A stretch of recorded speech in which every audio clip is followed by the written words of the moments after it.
일본군 성노예 문제 해결을 위한 정기 수요 시위가 올해로 28년째 매주 옛 일본 대사관 앞에서 열리고 있는데요. 어제 1425번째 수요 시위가 조계종 사회노동위원회 주관으로 열려 일본 정부의 사죄와 법적 책임을 촉구하는 목소리가 더욱 뜨겁게 달아올랐습니다. 권송희 기자입니다. 이처럼 살아가 보자. 무진 비바람.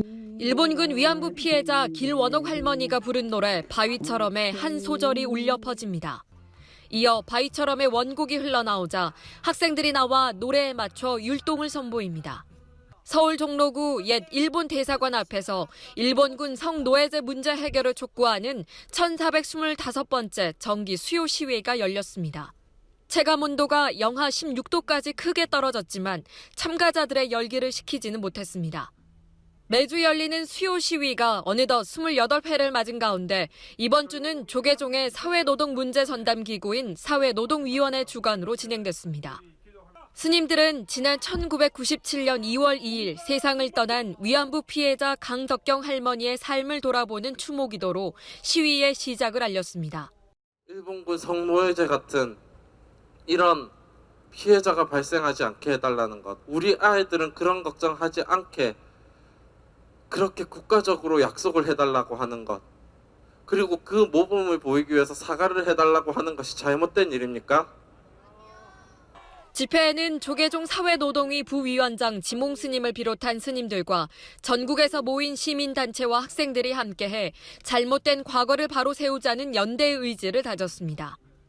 참가자들은 신종 코로나 바이러스 감염증 확산을 막기 위해 마스크를 착용한 채 매국적인 한일 위안부 합의를 당장 파기하라는 손팻말을 들고 위안부 피해자의 명예회복을 소리 높여 외쳤습니다. 할머님들이 28년간 이 수요 시위를 지켜왔듯이 일본은 할머님들의 요구인 공식 사죄와 법적 배상을 일본에게 당당하게 요구해야 하고 일본군 위안부 합의를 한일 위안부 합의와 하야츠대단 해산을 돈을 돌려주면서 수요 시위를 이끌어온 정의기억연대는 올해 11월 25일 전 세계에 인권과 평화 메시지를 전하는 김복동 센터 완공에 속도를 내고 있다고 밝혔습니다. 센터가 완공되면 지난해 세상을 떠난 위안부 피해자이자 여성 인권운동가인 김복동 할머니의 정신을 기리고 모두가 함께 나눌 수 있을 것으로 기대했습니다.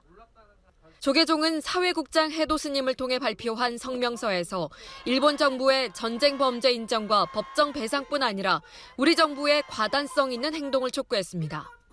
피해자 할머니들의 인간으로서의 존엄과 명예와 역사를 바로 세우는 일에 한국 정부는 주저함이 없어야 될 것입니다.